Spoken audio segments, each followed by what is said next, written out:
काम करो ऐसा कि एक पहचान बन जाए, हर कदम ऐसा चलो कि निशान बन जाए। यहाँ जिंदगी तो हर कोई काट लेता है, यहाँ जिंदगी तो हर कोई काट लेता है। जिंदगी जियो इस कदर कि मिसाल बन जाए।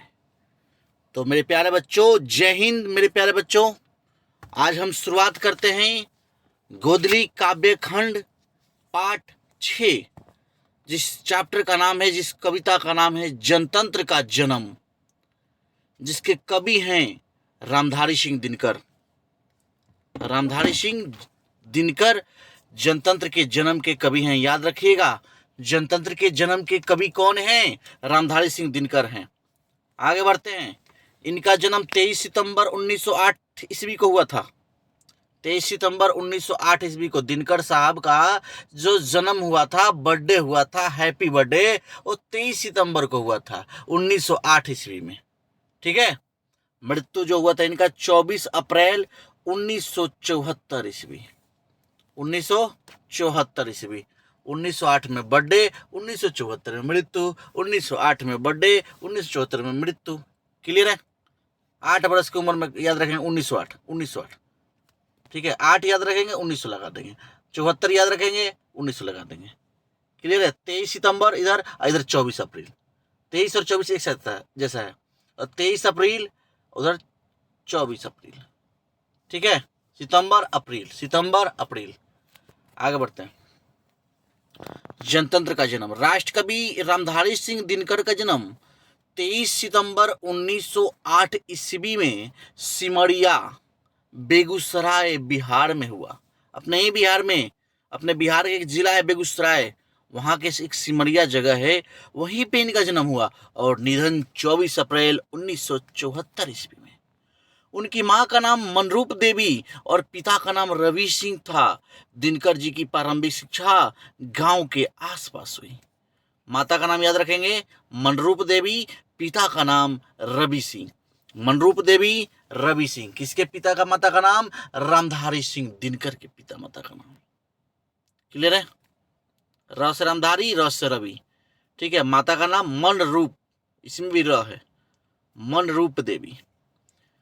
1928 ईस्वी में उन्होंने मोकामा घाट रेलवे हाई स्कूल से मैट्रिक और 1932 ईस्वी में पटना कॉलेज से इतिहास में बीए ऑनर्स किया।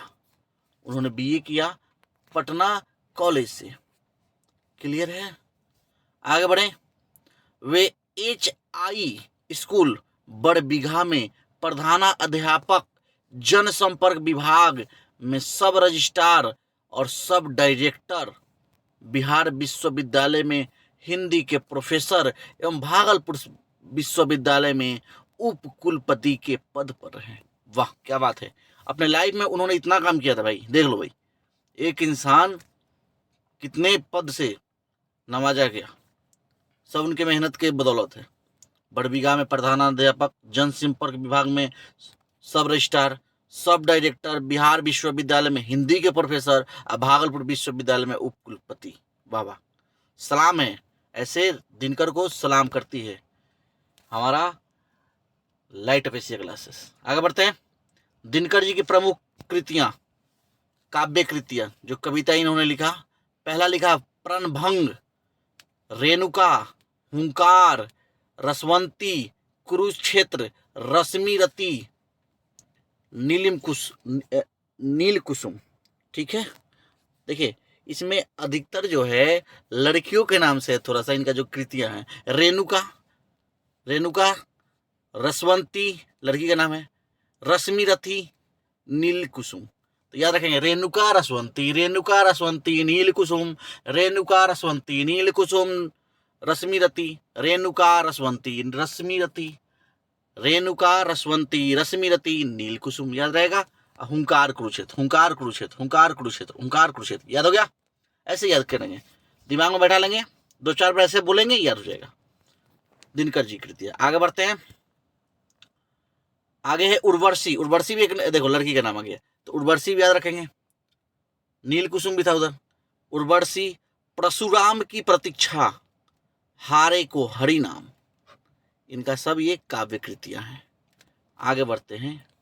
दिनकर जी की प्रमुख कृतियां, गद्य कृतियां, जो गद्य में इन्होंने लिखा, पहला है मिट्टी की ओर, दूसरा है अर्धनारीश्वर। अर्धनारीश्वर आपको मिलेगा 12th के जब हिंदी के चैप्टर पढ़ोगे तो उसमें अर्धनारीश्वर है। आगे संस्कृति के 4 अध्याय, काव्य की भूमिका, वट पीपल, शुद्ध कविता की खोज। नेक्स्ट है दिनकर की डायरी। दिनकर की डायरी क्लियर है, याद रखेंगे। ये सब इनके क्या थे, इनके जो थे गद्य कृतियां थे। ठीक है, मिट्टी की ओर एक बार और दोहरा दूं, अर्धनारीश्वर, संस्कृति के 4 अध्याय, काव्य की भूमिका, वट पीपल, शुद्ध कविता की खोज, दिनकर का डायरी। आगे की तरफ बढ़ते हैं। मेरे प्यारे बच्चों, कोई दिक्कत समस्या हो तो बोलिएगा, हम एकदम रोज एक वीडियो आपके लिए ला रहे हैं। एकदम आपका फर्ज बनता है एकदम रोज देखें, और जो महत्वपूर्ण पॉइंट है वो नोट करते चले। कॉपी बना ले बाबू, कॉपी एक बना लोगे तो अच्छा रहेगा। सब में पॉइंट बाई पॉइंट जो आपको इंपॉर्टेंट लगे क्वेश्चन लिखते जाओ, और हर एक चैप्टर का आपका ऑब्जेक्टिव ऐसे होते जाएगा। ठीक है, तो ऑब्जेक्टिव पे विशेष ध्यान देंगे। आगे, दिनकर जी उत्तर छायावादी के प्रमुख कवि हैं। कैसे कवि हैं? उत्तर छायावाद के प्रमुख कवि हैं। वे भारतेंदु युग से प्रवाहमान राष्ट्रीय भावधारा के एक महत्वपूर्ण आधुनिक कवि हैं। भारतेंदु युग से प्रवाहमान राष्ट्रीय भावधारा के एक प्रमुख कैसे कवि हैं? आधुनिक कवि हैं। और छायावाद के भी प्रमुख कवि हैं, छायावादी कवि भी है और आधुनिक कवि भी है। आगे की तरफ बढ़ते हैं, क्वेश्चन की तरफ चलते हैं मेरे प्यारे बच्चों।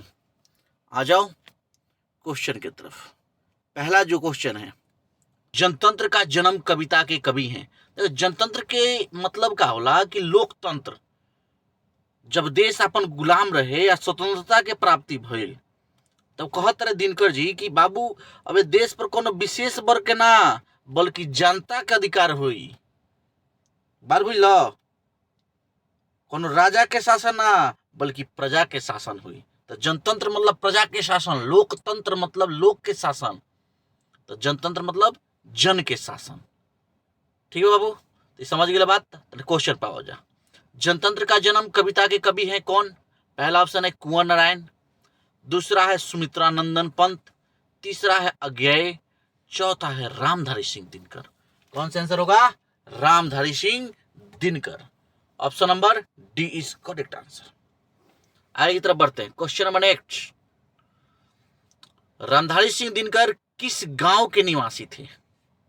कामना गांव का रहेला रहला बाबू, निवासी मतलब रहेला, निवास करते। पहला बा मोकामा, दूसरा बक्सर, तीसरा मुजफ्फरपुर, चौथा सिमरिया। का हुई बाबू? सिमरिया हुई, सिमरिया। D number. बक्सर तो जिला न रहे, गांव पूछता जा, गांव गांव कौन रहे बाबू? दिनकर जी के सिमरिया। ठीक है बाबू, आगे बढ़ते हैं आगे की तरफ। Question number next, 3 number question. Dinkar ji की माता का नाम था मनरूप देवी, धनरूप देवी, रूपवती देवी, कलावती देवी। देखिए सब में रूप डाल दिया है आपको कंफ्यूज करने के लिए। तो दिनकर जी के माता का क्या नाम था? मन रूप। मन का जो रूप होता है, मन से रूप जो धारण, मन रूप होता है। और तो option number A is correct answer. Next बढ़ते हैं क्वेश्चन नंबर 4 की तरफ। दिनकर जी का जन्म कब हुआ था? अभी बताया था बाबू 1908 ईस्वी में, पहले ही बताए थे। देखिए तो इसमें 1908 तो सब में दिया है। पहला ऑप्शन 20 सितंबर 1908, 21 सितंबर 1908, 22 सितंबर 1908, 23 सितंबर 1908। तो कौन सा होगा? अभी बताए थे 23 और 24। सितंबर में जन्म, अप्रैल में मरण। सितंबर में जन्म, अप्रैल में मरण। तो 23 सितंबर 1908 ईस्वी को। तो करेक्ट आंसर डी होगा। क्लियर, याद रखेंगे क्वेश्चन का। आगे तरफ बढ़ते हैं। दिनकर जी के पिता थे के रहनी, वहां का बाबूजी के रहनी, प्रभाकर सिंह, सूर्यदेव सिंह, रवि सिंह कि दिनेश सिंह? रवि सिंह होगा बाबू, रवि सिंह उनके पापा का नाम था। करा दिनकर जी के। क्वेश्चन नंबर 6, आगे की तरफ बढ़ते हैं। कुछ ज्यादा इस पे नहीं फोकस कर रहे हैं, तो माता पिता का नाम है तो याद रखेंगे, रवि सिंह और मनरूप देवी इनके माँ का नाम। आगे, दिनकर जी किस युग के प्रमुख कवि थे? पहला है भारतेंदु युग, दूसरा है छायावाद युग, तीसरा है उत्तर छायावाद युग। नेक्स्ट है इनमें से कोई नहीं। तो इनमें से तो कोई नहीं तो होगा नहीं, तो इसमें जो ऑप्शन होगा उत्तर छायावाद युग के कवि थे। किस युग के? उत्तर छायावाद युग के। क्लियर है? आगे तरफ बढ़ते हैं। दिनकर जी मैट्रिक पास कब किए? पहला ऑप्शन 1927 ईस्वी, 1928 ईस्वी, 1929 ईस्वी, 1930 ईस्वी। तो क्या होगा बाबू? 1928 ईस्वी। ठीक है, 1928 ईस्वी में। आगे की तरफ, दिनकर जी ने बीए ऑनर्स कब किया? बीए ऑनर्स कब किया भाई? 1930 ईस्वी, 1931, 1932, 1933। तो इसका जो सही ऑप्शन होगा सी होगा 1932। ठीक है, 1932 में किया। Next question, question number 9। Dinkar ji किस हाई स्कूल के में प्रधानाध्यापक रहे? हाई स्कूल पूछ रहा है बाबू। पहला है मोकामा घाट रेलवे हाई स्कूल, दूसरा है HE स्कूल बड़बीघा, तीसरा है सर गणेश दत्त उत्क्रमित मध्य विद्यालय पटना, नेक्स्ट है Patna collegiate high school Patna. तो इसका ऑप्शन जो होगा बी होगा HE स्कूल बड़बीघा। ठीक है, या क्वेश्चन नंबर नेक्स्ट, आगे की तरफ बढ़ते हैं बाबू। आगे है रसवंती के रचनाकार हैं सुमित्रा नंदन पंत, रामधारी सिंह दिनकर, अज्ञेय, सूर्यकांत त्रिपाठी निराला। क्या होगा बाबू? रामधारी सिंह दिनकर। याद रखेंगे, रसवंती रामधारी, रस रसवंती रस रामधारी, रस रसवंती रस रामधारी सिंह दिनकर। इसको याद कर लेंगे, इसमें से एक आ सकता है। इनकी काव्य जो रचना है प्रमुख और जो भी गद्य वाली थी उसको क्लियर रखेंगे, लिख लेंगे आप लोग। नेक्स्ट, दिनकर जी की रचना है, पहला ऑप्शन है उर्वशी, दूसरा साकेत, तीसरा ग्राम्या, नेक्स्ट गुंजन। क्या होगा? लड़की वाला नाम इन पे ज्यादा जाता है दिनकर जी पे, तो उर्वशी। क्या होगा बाबू? Urvashi correct answer. Next question, आगे की तरफ बढ़ते हुए, दिनकर जी को साहित्य अकादमी पुरस्कार किस रचना पर दिया गया? पहला है संस्कृति के 4 अध्याय, कुरुक्षेत्र, क्षेत्र छूट गया, अर्धनारीश्वर, मिट्टी की ओर। सब इन्हीं का है, लेकिन कह रहा है कि साहित्य अकादमी पुरस्कार इनको किस पे मिला था, किस रचना पे मिला था? तो संस्कृति के 4 अध्याय पे मिला था। ऑप्शन नंबर ए होगा। ठीक है, साहित्य अकादमी पुरस्कार किस पे मिला था? संस्कृति के 4 अध्याय पे मिला था। नेक्स्ट क्वेश्चन की तरफ बढ़ते हुए, दिनकर जी को किस रचना पर ज्ञानपीठ पुरस्कार मिला? ज्ञानपीठ पुरस्कार की बात कर रहा है। पहला है प्राणभंग, नेक्स्ट रश्मि रथी, तीसरा उर्वशी, चौथा नील कुसुम। तो देखिए इसमें सभी तो इनके रचना है, लेकिन पूछ रहे किस पे ज्ञानपीठ पुरस्कार मिला? तो ऑप्शन नंबर कौन होगा? तो सी होगा, उर्वशी होगा। ठीक है, आगे तरफ बढ़ते हैं। क्वेश्चन नंबर 14, जनतंत्र का जन्म कविता में कवि ने किसे शक्तिशाली कहा है? जनता को, राजा को, देवता को, या राक्षस को? तो जनतंत्र का मतलब ही हुआ जनता। तो सही आंसर कौन सा होगा? आप खुद पकड़ सकते हैं, जनता को। कौन सा? जनता को। बहुत सारे क्वेश्चन ऐसे होते हैं कि हम बिना पढ़े भी जवाब दे सकते हैं, जनता को। आगे बढ़े, आगे बढ़ते हैं। कोनो समस्या नहीं कि बाबू, ज्यादा से ज्यादा एकदम खटाखट शेयर करिए, फटाफट एकदम स्टेटस लगा डालो, ग्रुप में भेज डालो, जितना ग्रुप हो गए। नेक्स्ट क्वेश्चन, गवाक्ष का अर्थ है, गवाक्ष का क्या अर्थ है? तो पहला ऑप्शन है गौ की सींग, गौ की आंखें, बड़ी खिड़की, इनमें से कोई नहीं। तो इसका सही जो आंसर होगा बड़ी खिड़की, ऑप्शन नंबर सी। गवाक्ष का क्या अर्थ होता है? बड़ी खिड़की। क्वेश्चन नंबर 16, आगे तरफ बढ़ते हुए, उर्वशी किसकी कृति है?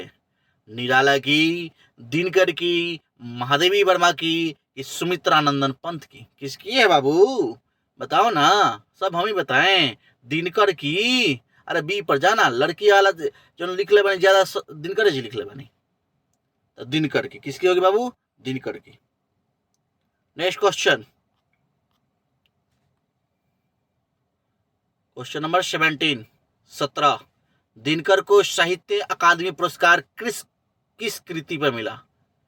साहित्य अकादमी पुरस्कार सामध्वनि पर। ये क्वेश्चन शायद मिला था क्या, ऊपर में था, ठीक है, आप बता सकते हो। संस्कृति के 4 अध्याय पर, उर्वशी पर, दवंग दौगीत पर। इसका सही आंसर जो होगा बी होगा, संस्कृति के 4 अध्याय। ठीक है बाबू, बाबू ठीक है, आगे की तरफ बढ़ते हैं। क्वेश्चन नंबर 18 दिनकर किस विश्वविद्यालय के उप कुलपति, कु छूट गया यहाँ पे, उप कुलपति बनाए गए? ठीक है, पहला है बिहार विश्वविद्यालय, नेक्स्ट पटना विश्वविद्यालय, भागलपुर विश्वविद्यालय या मगध विश्वविद्यालय। तो सही आंसर जो होगा भागलपुर विश्वविद्यालय। Option number C is correct answer. ठीक है, आगे की तरफ। दिनकर ने जनतंत्र का जन्म शीर्षक कविता में दुधमुही शब्द का प्रयोग किसके लिए किया है? अपनी बेटी के लिए, समाज की किसी बालिका के लिए, जनता के लिए या पड़ोस की बच्ची के लिए? तो बाबू इसमें जो सही आंसर होगा वो होगा जनता के लिए, क्योंकि दिनकर जी ने दुधमुही जो शब्द का प्रयोग किया है जनता के लिए किया है। ठीक है, मतलब उनके अनुसार कह रहे हैं कि जनता फूल या दुधमुही बच्ची की तरह नहीं है, सॉरी बच्ची की तरह, क्योंकि फूल को अपने अनुकूल बनाया जा सकता है। दुधमुही बच्ची अबोध होती है, उसे कुछ देकर स्वार्थ सिद्ध किया जा सकता है। कवि का यही प्रतिवाद करता है कि जनता अबोध नहीं रह गई, अब यह संगठित हो चुकी है, यह अब सत्ता पर अधिकार करके ही चैन लेगी। अब ये जो जनता है अब दुधमुही बच्ची नहीं रह गई है। ठीक है, तो किसके लिए? जनता के लिए। सही आंसर क्या होगा? सी इज करेक्ट आंसर, जनता के लिए। लास्ट क्वेश्चन, अंत भला तो सब भला बाबू। राजतंत्र का जन्म शीर्षक कविता में कवि होगा, यहाँ पे क मेरा हो गया है गलती से। कवि ने किस देवता को कहा है? ठीक है, कवि ने राजतंत्र का जन्म शीर्षक कविता में कवि ने किस देवता को कहा है? पहला ऑप्शन है राम, ठीक है, दूसरा है कृष्ण, तीसरा बुध, चौथा किसान मजदूर। तो सही आंसर जो होगा किसान मजदूर होगा। किसको कहा बाबू? किसान मजदूर को कहा है। ठीक है, तो आज के लिए इतना ही। तो बाबू एक आपके लिए लेते जाओ, बेहतर से बेहतर की तलाश करो, बेहतर से बेहतर की तलाश करो, मिल जाए नदी तो समुंदर की तलाश करो, टूट जाता है शीशा पत्थर की चोट से, टूट जाए पत्थर ऐसे शीशा की तलाश करो। आज के लिए इतना ही मेरे प्यारे बच्चों। जय हिंद, जय भारत, वंदे मातरम, इनकलाब जिंदाबाद। सब्सक्राइब और शेयर करना ना भूले। धन्यवाद।